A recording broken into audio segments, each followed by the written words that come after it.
I'm not looking at it. You recording now? Okay.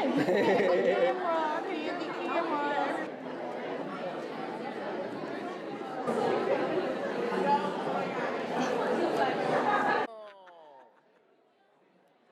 Is this recording? Yep. Cool bitch. Cool bitch. Cool bitch.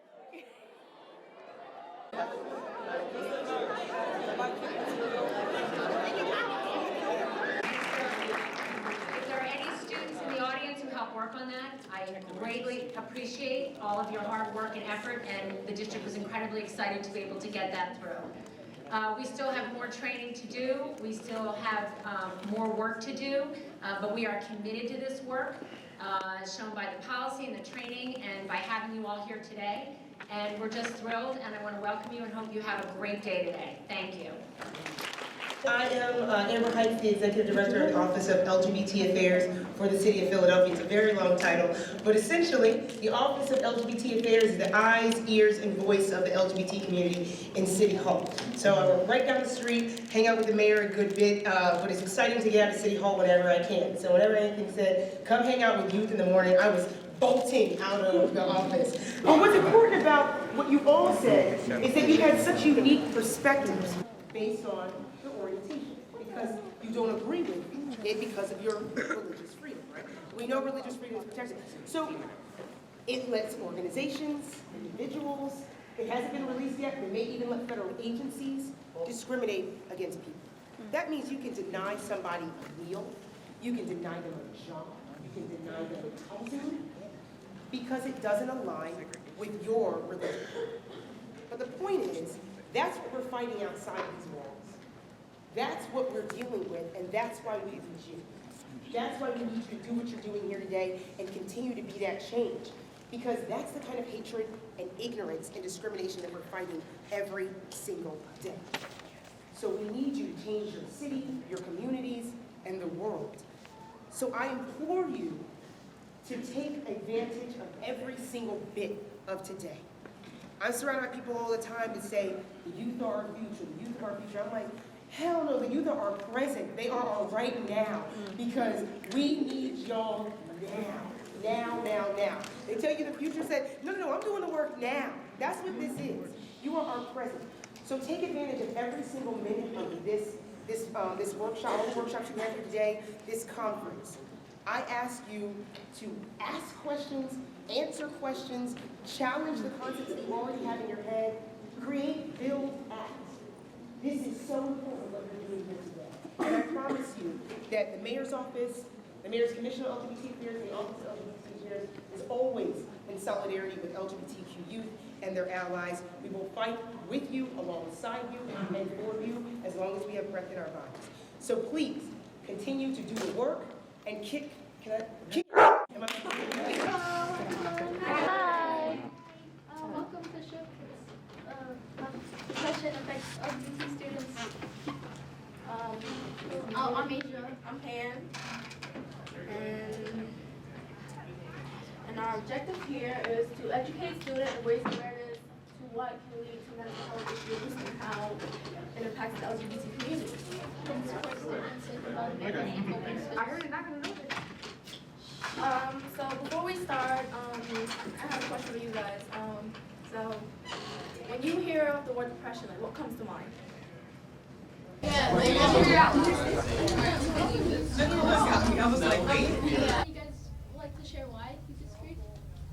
I disagree with it. It can be a condition. Like,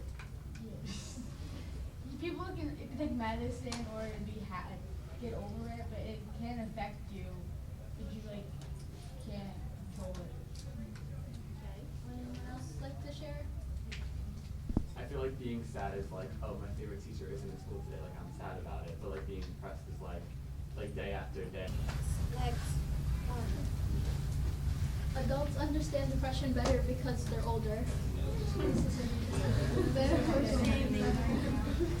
What did you guys like to share? They're not necessarily going to be educated on it just because they're older. Like a lot of it, like of my friends' parents, like they don't really understand it. Like they don't really think it's like a mental they just think they're gonna get over it, but they're not educated enough to know that it's actually a mental illness. Well, I feel like parents sometimes just feel like maybe they don't want to see it, so ignoring it will make it go away, or it'll just pass over time. And they don't really do anything about it, and that's one of the big problems. I think that some parents had depression at one point in their life, and I disagree completely. Like, some parents just try to ignore the fact that their kids are depressed, and they want to think, oh, well, my kids are just always going to be happy because I'm upset. But some parents are also like, I had depression, and I got past it this way, and if I try to help my kid pass it this way, then they'll be as happy as me.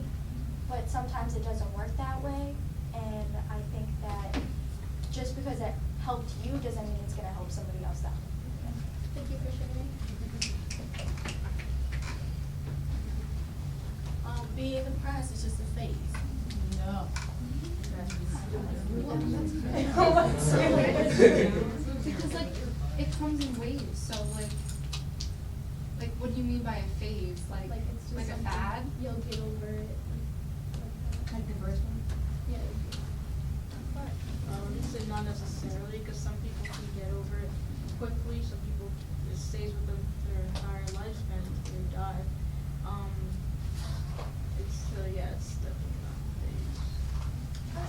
I think it's dependent on what you're depressed about, like the impact it has on you. It can be something small, you can be depressed for the moment, and it's like, oh, this is really sad. Or it can be something like really big, like a death, and you can be depressed about it forever. Thank you for sharing.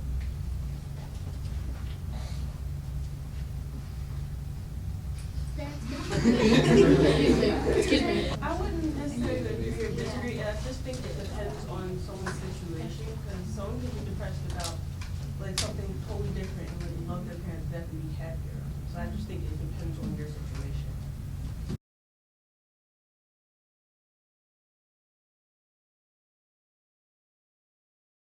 My name is Brian. I'm from the Academy at Colombo. I'm in 11th grade. I've been in the GSA. This is now my 3rd year.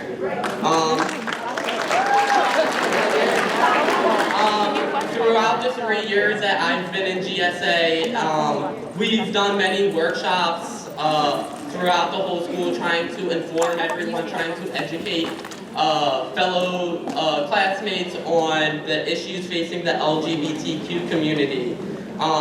Something else that we've also done is we have a partnership with the PGMC. The PGMC is the Philadelphia Gay Men's Choir. They come to our school and perform for us. They've done this basically every year since I've been there. It's an awesome show, they're amazing, and then they also invite us to go to their shows that they perform for the public, and their shows are amazing, and it's a great partnership with them. Hi everyone, I'm Alexis, and I've also been in GSA since freshman year, which was in three years ago. We also participate in the Day of Silence every year. We had great turnout. We have a lot of students in our school, and I say almost more than half sometimes will participate with us, so we always have a great turnout with that. We do fundraisers, we do bake sales, and we make rainbow waffles. So that's our staple in our school. So that's our staple, the GSA at our school, Colombo, knows us for our rainbow waffles, and they're nice ones. They're great because I used to make them, so they're awesome. And we also raised about $300 for a charity that we're going to donate for this year. We have raised money for our hoodies. This one, it also says Love is Love. And our sponsor, Ms. Megan Donnelly, right there, is wearing our t-shirts, and it says Love is Love and Colombo as well. So we also have